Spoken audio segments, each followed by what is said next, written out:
So since I shared my thoughts on Titanfall and I shared a few updated thoughts on Battlefield 4 in my last video, I decided to make a separate video for this since something even bigger has happened, and I'll just let this speak for itself here for just a moment.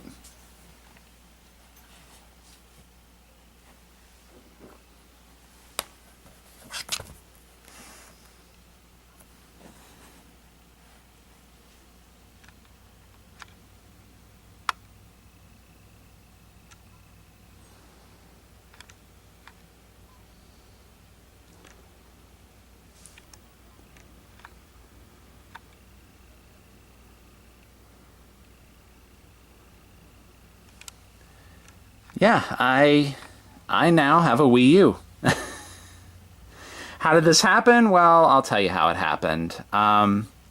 Since if anyone's seen my videos about Nintendo, my earlier videos on my channel, I really didn't, speak too positively about them. It's been mostly negative, especially Nintendo as we know it today. So I think I got some explaining to do. This actually, we're going to rewind a little bit to 2010 when me and my lovely fiance, me and her bought the original Wii. And there it is right there, alive and well. Doesn't get used all that much, but it's there. It has special abilities. You can say it's hacked together with special things. That's all I'm going to say about that. Yeah, the Wii U. Going back to the original Wii, we were together almost a year. It was around that time we decided to move in with each other. So we bought the Wii for us both to use, since she's like a more casual gamer than I am. So Nintendo, the Wii, and the Wii U, it's something we can both use to. It's kind of like a neutral thing. It's a very low entry type system. So it's something we can play together. It's something not too intimidating to someone like her who doesn't play a lot of the more, quote unquote hardcore games like I do, like Call of Duty, Assassin's Creed, all that good stuff. So that was really the basis of why we bought it, because it's something we can both use, we can both enjoy. Something she can just pick up if she's bored and play it when I'm at work or whatever. We got a lot of mileage out of the Wii. We put so many hours into New Super Mario Brothers Wii. We liked Donkey Kong Country Returns was another good one we played for a little bit. She likes the Just Dance games. But the biggies were Wii Fit and Wii Party. As you can see, I got the sequel here. We have no qualms paying full price for this, because I have the original Wii Party for the original Wii over on the shelf there. You probably know what it looks like by now. There's no reason to go get it, but we got so much mileage out of the Wii Party games. We haven't really played this one a lot. We're still learning our way around this one, but it's really fun. One big compliment I can give Nintendo, modern Nintendo as we know it today, is they do casual, local, multiplayer, co-op type games like no one else. Like, with a lot of online PS4 games or Xbox One games, they are really geared towards single-player, massive multiplayer online situations, where this still harkens back to the days of couch-based, I like to call it, co-op and multiplayer, local multiplayer.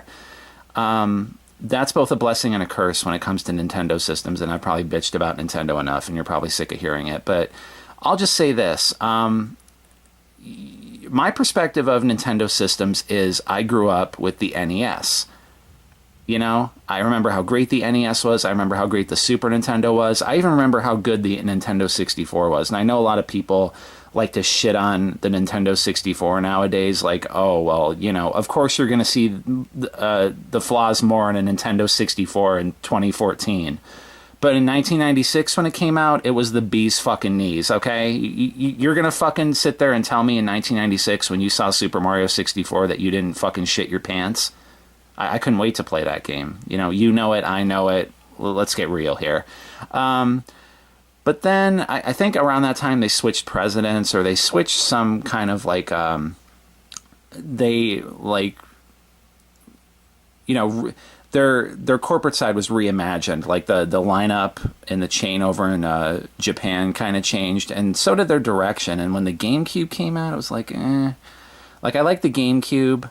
It was good for Smash Brothers. That's about it. I hardly ever played anything on it. But to be fair, also, I didn't give things like much of a chance. Like The Legend of Zelda Wind Waker, I still have to play that. Like people are, you know, they're nutting in their pants over the Wind Waker HD. And I know there was a Wind Waker deluxe set, but we went with the, as you can see, it's both Mario games. It's the 32 gig Mario deluxe set that we got. We ended up getting this at Target. I don't know if it's still in effect now. It was on effect last week, but they threw in a $25 gift card if you bought specifically the Mario set. And according to Cheap Ass Gamer, I like to keep up on their video game deals a lot. There's a rumor going around that next week, starting next Sunday, that they're going to throw in a $50 gift card with the price of this system. So I'm going to take my receipt back there and see if I can get a price adjustment and maybe get an extra $25 gift card. But man, if that's a pretty decent price. I mean, if especially if you're like my fiance and love shopping at Target, like that's what sealed the deal. So we pretty much, you know, we're being a little frugal because we're trying to save for a house and all that fun adult shit. But we decided to buy this as an anniversary present to ourselves so we both can play it. So, you know, and it's the same reason, like I said, with the Wii. It's casual gaming, something that's a low barrier of entry for her, something she can wrap her head around and understand, and I can play as well. But yeah, I mean, the Wii U, it's all right. This controller, I'll give Nintendo kudos to this controller. This controller is awesome.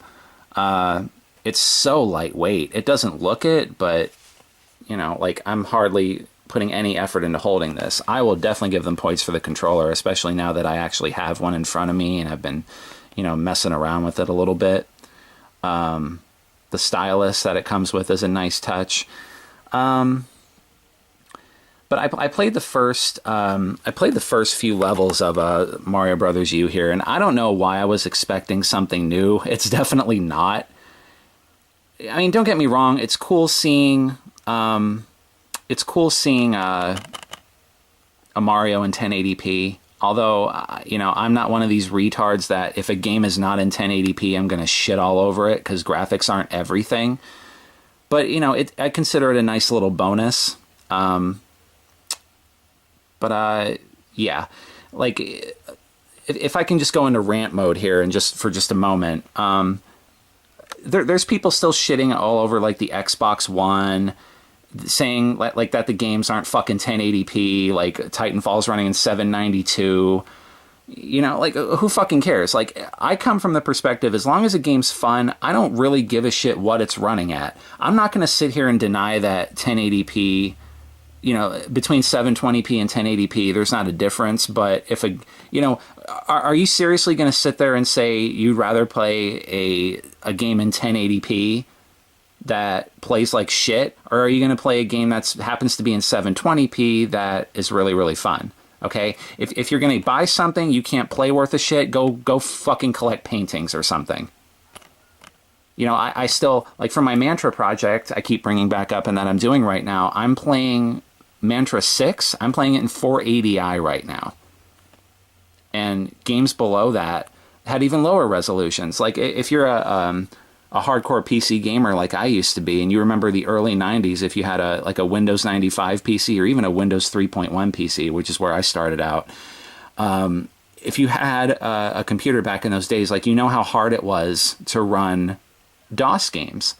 And 640 by 480 resolution, like if you grew up with DOS games like I did, along with like you know, all the 16-bit and 32-bit era consoles, you remember 640 by 480 was a big fucking deal. Like you needed a pretty strong PC at the time to run at that resolution. Did you know PlayStation 2 games run at 640 by 480? Yeah. Bet you didn't know that, did you? Well, now you know. Graphics aren't everything. You know, I care way more about if the game is fun than if it looks good. And tying and going all the way back to this is, this game looks great, but it's the same thing. Granted, I only played like 4 levels of the first world in Mario U. I haven't touched Luigi U yet, but it's the same fucking thing. Like the third place you go to in Acorn World, which I think is like the first world in this game, is a fucking item shop. It's ripped virtually right out of Super Mario Brothers 3.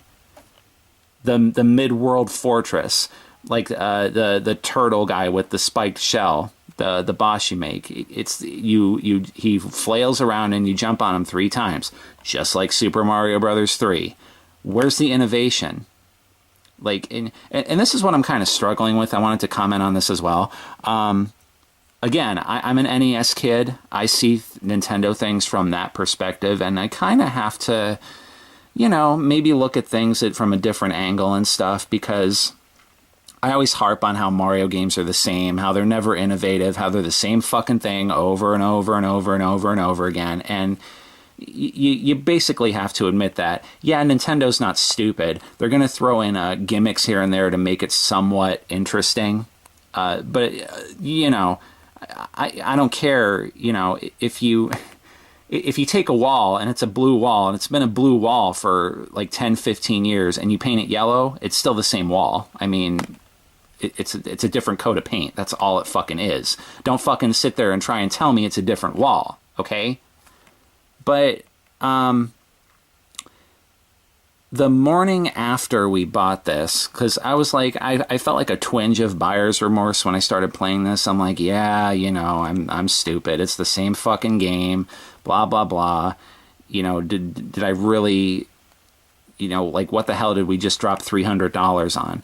But then the next day, my fiance, she runs into the room. It was so cute, with the controller. And she's playing Mario Brothers on the controller in the other room. And she was laughing and, you know, giggling and smiling, trying to get through the one of the underground levels. And, you know, when I saw that, I had to take a step back, and I kind of got it in a way after that, you know? The reason Mario's still so popular is that newer generations are still discovering Mario. So, you know, I kind of have to keep that in mind as well.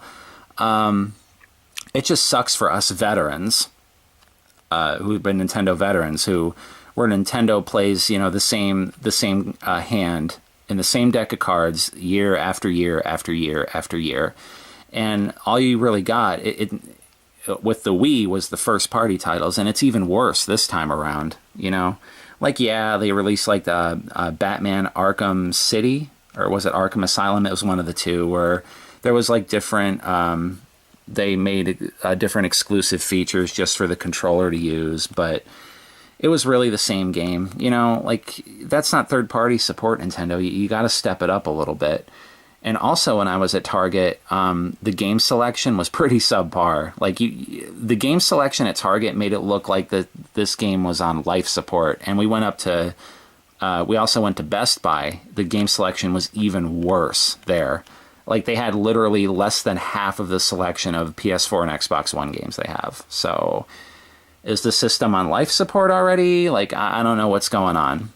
But, you know, like, I never even noticed that with the Wii. But granted, the Wii had a lot of shovelware on it, too. So maybe that's not such a bad thing. But I don't know. We'll see how it shakes out. You know, I know about all the popular games for Wii U. The Wonderful 101. Zombie U, I have to check out. Dr. Luigi, I definitely want to check out, because I love me some Dr. Mario. I remember way back in the NES days, me and my mom used to play Dr. Mario. Like, I'm pretty fucking good at Dr. Mario. I learned basically all my skills from my mom. Like, she used to be that fucking good at Dr. Mario. You don't fuck with her on puzzle games. But yeah, I have a Wii U. Like I said, Wii Party U, we got this. I haven't really got to play it a lot. But 80 mini games, it really looks fun. Like, sometimes she'll have her family over, and she'll have her nephews over, and we'll get like a Wii party, like order some pizzas, play some games, have a good time. And this, like, for that specific setting, like this game is worth its weight in gold. And we really love the original one. We didn't like it at first. My fiance thought it was pretty stupid, and it grew on her. And this is probably going to be the same thing. So, yeah, this was $50, but it actually came with another Wiimote. So we got like fucking 5 Wiimotes now. So, yeah, we got a spare controller there. But yeah, Mario's fun. I guess I just have to play it more. People say it gets a little better as you go on, but, you know, we'll see. You know. So yeah, I got a Wii U now. Now all I have to get a PS4, a PS Vita, and the Nintendo 3DS. And I'll have pretty much all the hardware platforms I want for now. So yeah, got a Wii U. We'll see what happens with it. I'll keep it around. I'll keep messing around with it when I have time, on top of like all the, you know, the other 500 fucking things I gotta play. But yeah, it's pretty cool. We'll see what happens with it. But that's it for now. I'm plugging away at Mantra 5, really trying to get that up as soon as possible. But like right now, I got to go ahead and render these videos. I got laundry to do. I still haven't gone to the gym because I slept in, because I stayed up late trying to play some of this shit. And round we go. So thank you for your patience. Thank you for watching. If you like the videos on my channel, please spread the word. I have no advertising. This is a one-man show. And that's only going to help me make better content for you guys. So I will see you soon.